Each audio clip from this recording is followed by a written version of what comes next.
sa inyo pong lahat at thank you po for continuing our Bible study.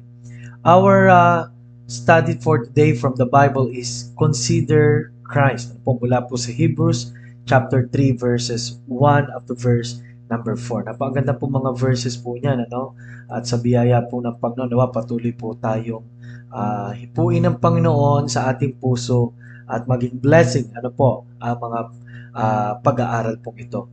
Sa 3:1 ng Hebreo, kaya nga mga banal na kapatid, mga kabahagi sa maalangit na pagkatawag, isaalang-alang ninyo na si Jesus, no? Yun po, doon ang galing yung ating title, no? Consider our Lord Jesus Christ, ang apostol at pinakapunong pari ng ating pagpapahayag. Ano? Pag sinabi pong high priest, ano po, siya po yung humaharap sa Diyos, ano, para po sa atin, yung work po ng high priest sa Old Testament.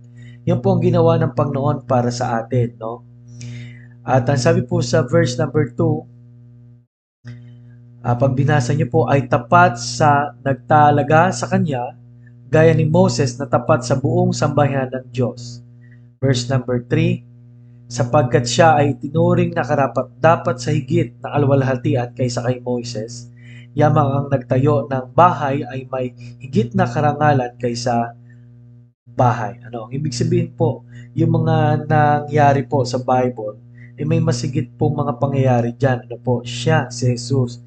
Yan po ay mga picture lang na mga paparating. Ano po, consider Christ. No, sino po kayang kinokonsidera natin ngayon? Napakaganda po na lagi po nating konsidera ang ating Pangnoong Jesus. Ano po? Pag may problema tayo, consider Christ. Pagka tayo po ay may mga burden, mga trouble sa buhay, may mga anxiety, consider Christ. At kaya po, hayaan po natin na siya na po ang manguna sa ating buhay. Ano? Paminsan po kasi ay hindi po yun ang nangyayari. No? Ang nangyayari po ay tayo pa rin ang siyang naging pangulo at siya pa rin po ang nangunguna sa ating pong mga buhay. No, tayo pa rin ang nasusunod, ibig sabihin.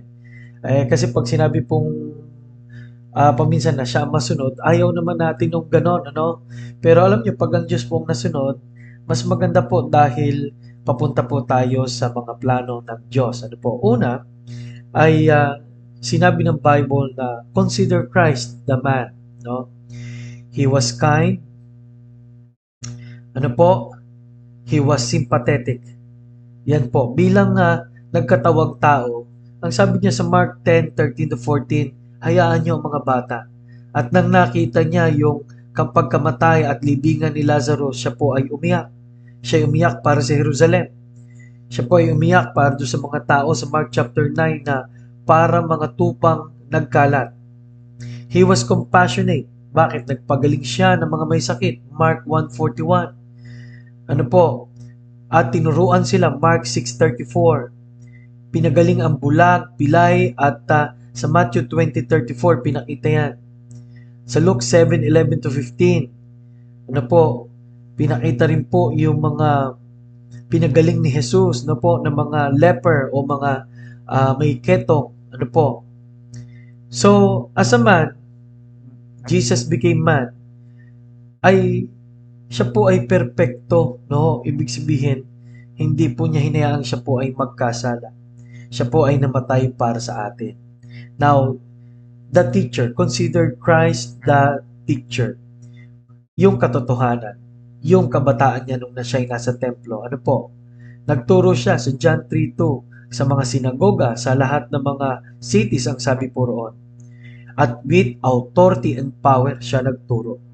Kaya mga minamahal, kung tayo po ay kulang sa kaunawaan, sabi ng Bible, let him ask of God. Kung meron tayong sakit, ano po, lumapit lang tayo sa Panginoon.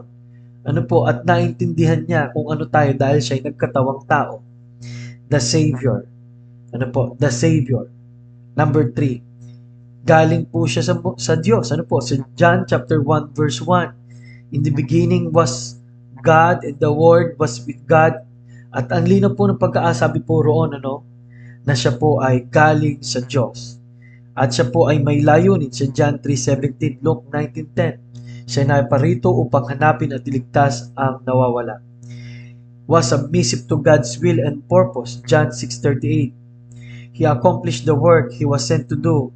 No, natapos niya yung pinapagawa sa kanya, John 19:30, John 17:1-4. He is the only Savior, Acts 4:12.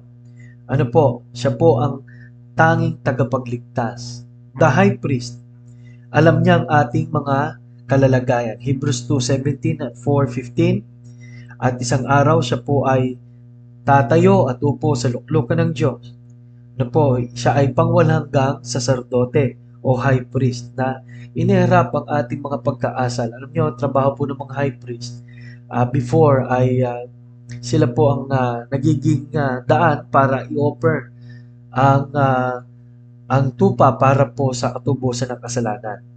Ang Panginoong Hesus ay hindi lang siya ang nag-offer, kundi hindi lang siyang naghahayag, kundi siya rin ang in-offer. Ano po? Siya rin kasi ang the Lamb of God. Pero ang pinakamahalaga po, iniharap niya tayo sa Diyos. Iniligtas po tayo sa ating mga pagkakasala. Kaya po, please consider Christ because He is the perfect example. He knows our needs because He became man. He has the perfect plan for salvation and life. He redeemed us at bilang high priest. Ano po sabi ng 1 John chapter 2 verse 1, iniharap tayo at pinagtatanggol niya tayo sa kasalanan. Ano po? At sa 1 John 1:9 siya ay tapat at banal na tayo ipatatawarin at ililigtas sa lahat ng kalikuan. Ano po? Siya po ay tapat at banal na willing tayong patawarin sa ating mga pagkaasala. Kaya nawa na consider nyo na po ang Panginoon na siyang pinakamahalagang bagay sa ating buhay. Panginoong Diyos, salamat po sa araw na ito. Pagpalain niyo po at lagi po nawa kayong mangusap sa bawat puso, sa bawat nakikinig. Maraming salamat po, Panginoon. Ito po ay aming samo at dalangin sa pangalan po ni Jesus. Amen. Ito po muli si Pastor Paul Jason Borja nagsasabing kailangan natin ang Panginoon.